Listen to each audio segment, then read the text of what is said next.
मुझे जो कथाटा कह जाऊँगी शायद यहाँ सबू झीक बा स्त्री मन में यहाँ थी गोटे नारीर नीरव इच्छा यहाँ मुझे कहूँ जड़े झील को ता माँ पचारे तू जीवन में कौन चाहूँ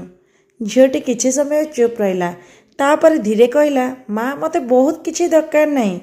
मु चाहे मो कथा को मध्य मूल्य दि जाऊ मु चाहे मो परिश्रम को कई छोट न भावतु मो स्वप्न को तू झील बोली अटकाई न दि जाऊ मु जितेबाला हसुची सेतेबाला मते खुशी भाभी नियंतु नहीं केबे केबे मते भी पचारतु तू सतरे ठीक अच्छु तो सेतेबाला ता माँ टी कहला माँ ताको कोलई नहीं कहला झील तोर यही कथाटी ही सत्य नारी को सबुबले बड़ जिनस दरकार नहीं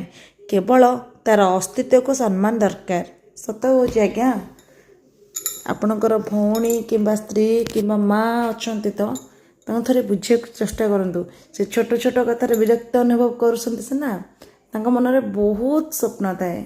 बहुत छोट छोट जय जगन्नाथ।